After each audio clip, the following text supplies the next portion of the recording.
Hopefully, were there any questions after we took the break there that anyone had that we needed to clarify?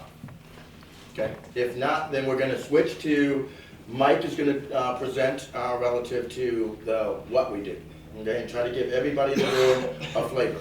This is the area, in my mind, where corporate folks know some of what we do, and if they haven't really seen it, then they don't really have a flavor for it. So I'm expecting that there will be questions and comments and things of that nature in this session. Thanks. Mike? Good morning, everyone. I'm Mike Robinson, Senior VP of Operations. Today I'm going to be going over the project profiles. A lot of you relate to them because you interact with these projects day in and day out. So operations, we're the element of what Joe was explaining earlier. We're the element that makes sure the work happens and executes. So we're the doers, to make sure everything happens. So I'm going to go into the key service areas. I'm going to start with food service. And basically, I'm going to give you a feel of each of the project profiles. So I wanted to kind of go into a general description of food service and what we do. BCI, we operate full food service management contracts. We also operate what's called a dining facility attendant or mess attendant contract, depending on the service you're in. So for example, the Marine Corps, the Navy, the Coast Guard, they actually tag their facilities as mess halls. The Air Force, the U.S. Army, they tag their facilities as dining facilities. So it depends on where you're at, what service you're supporting. A full food service concept is basically where BCI would purchase the food on behalf of the agency, or we would purchase the food as a self or direct performed contract.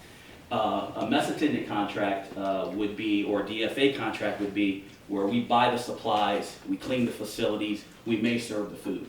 So that's the kind of two distinctions of the two types of food management contracts we operate. Ultimately, the military side of food service is probably the most rigorous because we get inspected the most out of all of the agencies that we service. Prime example would be we get unannounced inspections at Fort Sill. They may have a team of quality assurance evaluators that would inspect us upwards of 20 to 30 times randomly. So you always have to be in a steady state frame of mind because you don't know when you're going to get inspected. So essentially that's why what we do day in and day out to make sure we're timely and we execute the projects on time because we're getting audited on a regular basis. The Army oversees what's called the Preventative Medicine Department or Division, which inspects all the branches of the services on a weekly basis where they inspect the food rations coming in. They may do inspections of the service and the sanitation of the facilities, so we always have to be on top of our game. Prime example, the acceptable quality level for all of our federal government contracts is you have to perform at a 95 to 98%. That means, you got to be at your A game all the time. Okay. Most of all of our food service workers require to have ServSafe certifications, which basically is a certification program nationally recognized where the food service handlers would have to go through an examination to ensure that they understand ServSafe food. I'm starting with Fort Meade, Maryland. Fort Meade, a prestigious location, is actually located on the NSA campus, which is a military intelligence. It's an Air Force food concept where we serve approximately 300,000 meals a year. It's a 3-meal concept located at Fort Meade, Maryland. The Air Force concept is a 21-day menu cycle where we would have to order the food, serve it, prepare it. So this falls under that full food service criteria. Here's a picture of the crew. Yes? Can you just let everyone know that we're going to give copies of all of this to everybody Yes. on the team? So I'll speed this up as I go through. So ultimately, I'm just going to give you a feel of it. So this is Fort Meade, an Air Force food service contract. It's kind of confusing because the Air Force is actually a tenant to the Army on the Army post. So because they fall under the military security tied to NSA.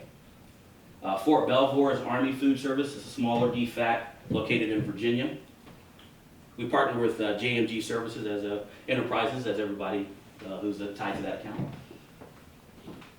Fort Lee, Virginia, is actually the home of the quartermaster, the Army Food Service Program. All of the regulations and Army food concepts are developed and circulated from that location. I'm actually going to show you a small video here that'll give you a sense of Fort Lee.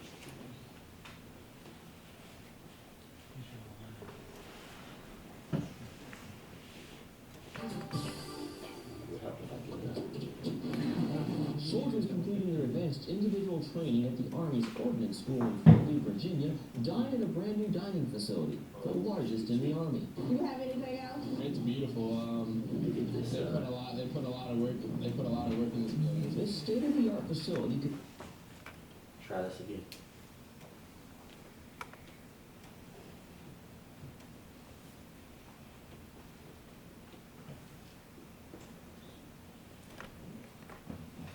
There you go.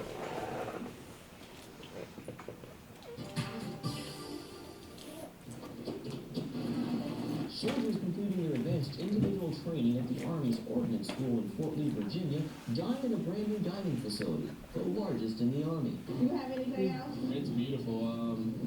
They put a lot of work in this building. This state-of-the-art facility can feed 3,600 soldiers in 90 minutes in an aesthetically pleasing environment.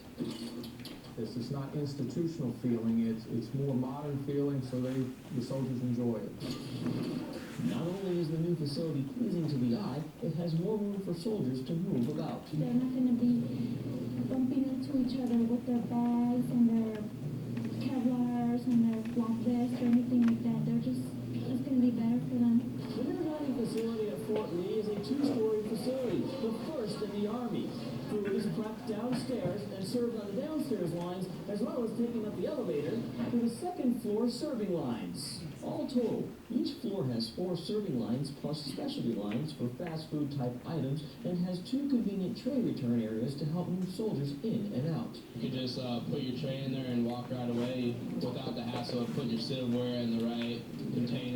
For Michael Roach, who oversaw much of the construction of the facility for the U.S. Army Corps of Engineers in Norfolk District, delivering a high-quality facility allows him to directly support the troops. I'm proud to serve our soldiers that are serving our great nation and to give back. This is a wonderful facility for the soldiers. A facility that gives a great first impression to soldiers just entering the Army. It shows me that the Army is trying to make a change for the better and help out all the soldiers. For the U.S. Army Corps of Engineers, Norfolk District, Patrick Bloodgood, Fort Lee, Virginia.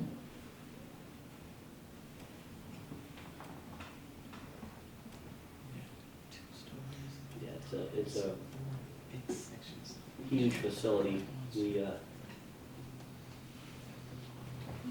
We actually feed upwards of 3,200 soldiers in a 90-minute period. Continuing on with Fort Lee. Fort Eustis is a 2-story facility located in Yorktown, Virginia. It's an Army food project as well, where we partner with Phillips Enterprises. Fort Stewart, Georgia is the NCO Academy. Basically, that's more of a, it's not necessarily under the same menu as most of our TRADOC or Training and Doctrine Command facilities like the Fort Polks and the Fort Lees, where they're more health conscious on those menus. Here, we can actually do deep frying and things of that nature. So the Army's come a long way, so they want to fit language force now, but the higher ranking senior NCOs go through training and they get to eat a little bit more deep fried food. So here's our location. We actually went in and changed up the concepts, and the customers loving us over there. So NSA Georgia, which is a retail food operation, cash operation. Can't take any pictures of the inside of that location because it's a National Security Agency facility, but we were able to obtain an exterior facility picture. But ultimately, we established internal branded concepts. We have flexibility to, put action stations in that type of service. Fort Gordon, which is on the same military installation, we actually have 4 large dining facilities. We serve approximately 2.5 million meals annually at that location. Have over 4 facilities. Robbins Air Force Base is a small dining facility where we do about 200,000 meals a year. It's an Air Force food contract. Essentially, the Air Force food program is actually under a 21-day menu cycle as well. One of the critical things on all these contracts is we have to be within what's a 3% tolerance, where when you're operating a military food contract, it's a break-even operation. They don't want you making money because you can't make money, and they don't want you losing a significant amount of money. So you have to be within the 3% allotment of their budget. For food. For food, that's right. So here's the crew at Robbins Air Force Base. NSA Panama City. It's a $200,000. It's a Navy food project at Naval Support Activity, Panama City, Florida. Have Key West, where we train, or we feed the Special Forces underwater operations, the Rangers that are going through specialty training. That's the Army food project. The George C. Marshall Center for European Security Studies. This is in Garmisch-Partenkirchen, Germany. We actually feed over 62 different countries. And this is a full food where BCI provides the food. We buy it off of the local market. We actually hired and trained chefs to prepare the food. And it's probably one of the most rigorous menus because we have to accommodate over 62 cuisines at the end of the day. So it's very unique. Air Force Academy Prep School, which is one of our newest accounts. Bruce Marquardt, the client relationship holder there. This is actually the facility where the students get, if they have academic challenges or if they're in the sports, this is where they get refined before they go to the main campus. So we actually, it's a full food service concept. Fort Sill, Oklahoma. We have roughly 4 dining facilities there. Training several thousands of meals a month there. It's a training facility. Schofield Barracks, Army Food Project. The Marine Corps at K-Bay. It's a large facility doing roughly 700,000 meals annually. It's a Marine Corps food project. Michelle and Barack Obama visit that location every year. I don't think Donald Trump will be there. Visiting. Building a golf course. Oh, yeah. Defense Language Institute, Presidio Monterey. Army Food Project, where we actually support multiple services going there for language training, foreign language training. Fort Hunt Lake, California. Food Project, Army Food Project. Camp Parks, under the Army Food Program as well. We have BT Collins. It's one dining facility there under the Army Food Program. Parris Island, South Carolina is where they do the basic training for the Marine Corps. The female soldiers are trained at this particular location. They don't train them anywhere else. So you have females, a mix of females and males, but this is, Parris Island is dedicated, that's where the female soldiers go to train. We have a partnership with Sodexo on this account, and some of our small business teaming partners, as Joe explained, with JW Mills. We have Camp Lejeune in North Carolina. It's under the Marine Corps contract as well. Same concept. We have roughly six galleys in that location. The Marine Corps base Yuma and 29 Palms, Miramar, Bridgeport, all under the Marine Corps contract. NSA Hawaii, which is the same concept that falls under the NSA Georgia, the same actual agency, so it's the same type of food service where it's more retail food service where it's cash paying, we accept credit cards, we have branded concepts, internal branded concepts. We also have a Starbucks at that location as well. Ventura Naval Facility is a Navy food project. So it's actually over 3 locations. Continuing on with the Camp Pendleton under the Marine Corps. We have a partnership with Avery Group, as you know, and Worley Enterprises, operating the Camp Pendleton training facility.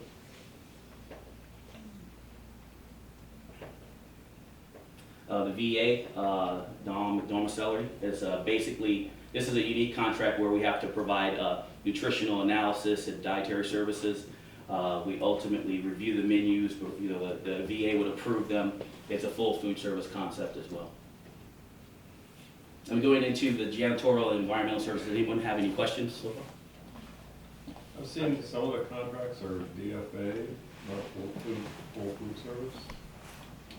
What exactly is a DFA?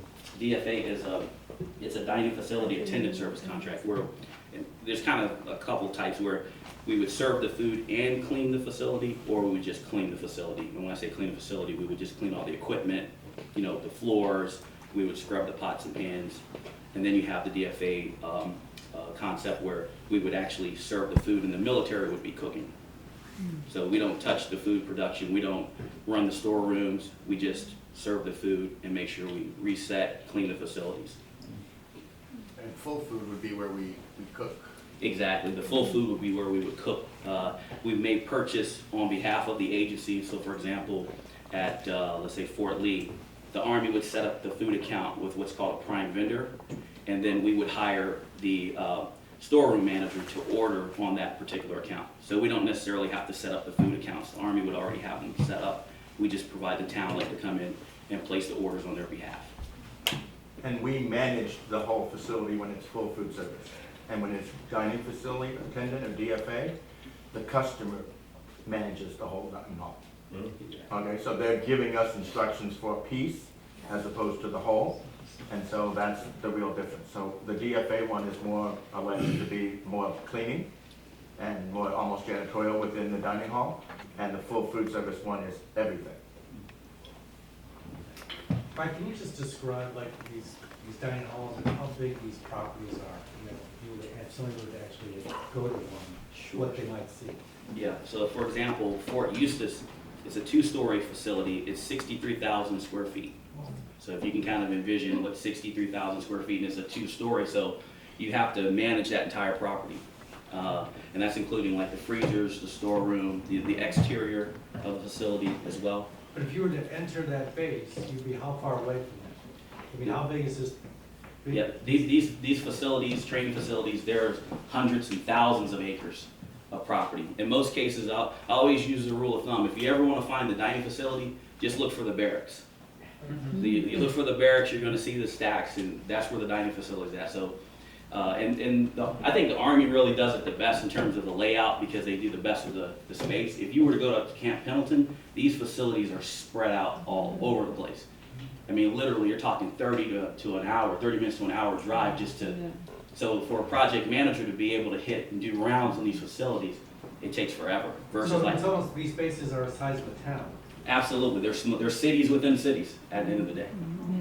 Cities within cities, especially the larger training bases when you have like ordnance and tank commands and things like that, or power projection platforms where the Army's doing significant training. They need to give these soldiers real live training. Fort Irwin is probably the best example of that, and Fort Polk, which Bruce oversees that with the forward operating bases, they want to give that soldier a real live environment, because what you're about to go into the war zone, that area of responsibility, it's not going to be roses and cakes and balloons at the end of the day. And then the average employee, when they have to basically do a check-in with an ID card, to even get onto the base, is that in most cases? In most cases, exactly. And that's getting even more strict now with the security threats across the nation. So the background checks are getting even critical, and entrance to the bases. They're even criticizing retired military personnel to even sponsor individuals in. They're even putting the brakes on that. So. Just as an example for size, Robbins Air Force Base has the 3rd largest runway in the country in it, on the base. Okay, so if the shuttle goes up and it needs to land and there's problems in Florida or California, then the next place, the 3rd place that shuttle would land would be at Robbins Air Force Base. So let me go into the janitorial environmental services. The janitorial environmental services, basically the space that we normally maintain would be administrative buildings. We have medical office buildings, MOBs, laboratories, and controlled environmental rooms for the aerospace, like Northrop Grumman, where it's a clean room where you have to robe up before you go in, because they're dealing with technical parts that you can't even have a particle of dust because it could affect that mission. So under the Kaiser Permanente contract, we'll be maintaining medical office buildings as well as administrative buildings and laboratories. Under Northrop Grumman, we have 2 locations, Rancho Bernardo and El Segundo. I've been there for many years. Essentially, we clean roughly 4 million square feet a day out at El Segundo, and right at about 1 million at Rancho Bernardo, and that's daily. We have at Rancho Bernardo what's called porter services, where we have an associate assigned to each building, and basically they maintain that building from 4 o'clock in the morning to 12:30 all day. So we have a work order system process that we work with as well.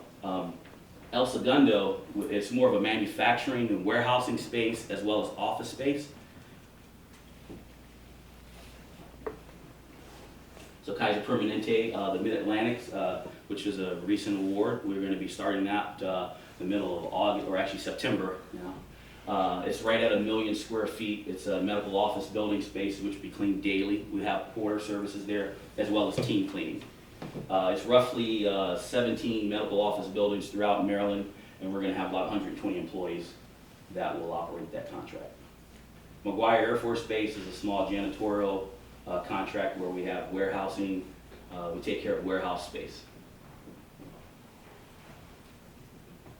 The contingency staffing, we have 2 contracts under the contingency staffing, one with American Water. We have a master service agreement with them where BCI recruits, screens, and hires the specific job applications. We hire anywhere from engineers to finance, HR, administrative positions, technical positions.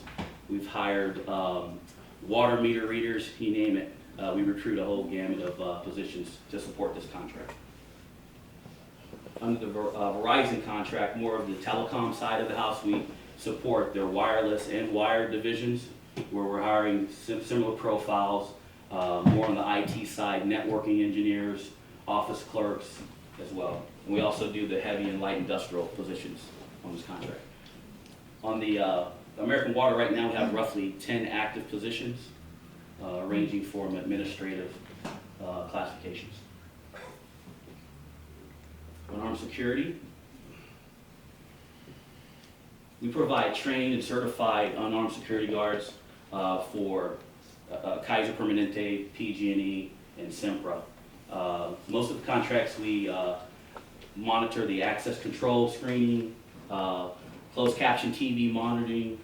We also provide uniforms for the officers that are tailored, quality control, and we also set up key performance indicators based on post orders and the posts that we're required to staff.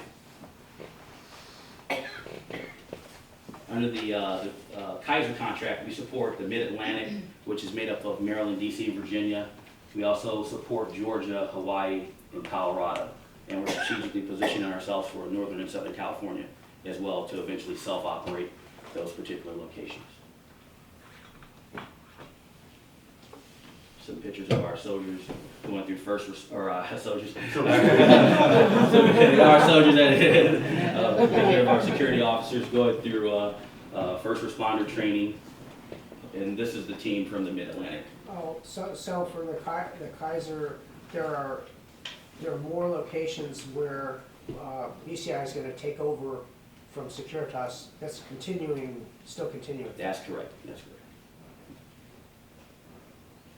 PG&E, we provide the same levels, but on the corporate security side, where we provide security to their corporate office building, the GO complex. Unique position in downtown San Francisco, so there's a high threat, so we're always in steady state. We have roughly 40 security officers that support that operation. Sempra, same level of service in Southern California. And at the facilities maintenance, we have the NAFAC contract where we provide HVAC services for Arizona, California, Nevada. Basically, it's a task order contract. Right now, we're on the last task order supporting pump stations at Seal Beach. But basically, this particular task or contract is a multi-award task order contract where the government has the capability to issue a task order to BCI as a shortlisted contractor. And we actually use this experience to try to segue into the international market. We use this as a reference to try to, win new facility maintenance contracts. As Joe alluded earlier, we bid on a base operating support service contract in Bahrain for the Navy. And basically it fit our profile perfectly because it was security, it was food service, it was facilities maintenance, janitorial, grounds maintenance, and transportation services. So we pursued it. So it's roughly a $40 million contract. How many contracts do we have out of the United States? Right now, we only have one Okay. in Germany, but we have pending decision 2, which is Naval Support Activity Bahrain and the UK. Royal Air Force for janitorial. Shelf stocking at the commissary agency. We have 2 contracts that we work with the Worleys on. Basically, we stock all the shelves, the produce, the perishables, non-perishables, at the commissaries at 2 locations. We have the West Point. We do roughly 17,000 cases. We provide all the staff, the training. We also do the janitorial services there and the shipping and receiving. Here's the team at West Point. We also have the service at, through partnership with Worley's at the Moody Air Force Base Commissary. Same level of service. So basically, DECA will issue us cases that we would need to stock the shelves at, and it's mostly done at night, and then we do restocking throughout the day. And we have to strip and wax floors, and we also operate forklifts receiving the product coming in. Is Sandy in that picture? I'm not sure. you know, say.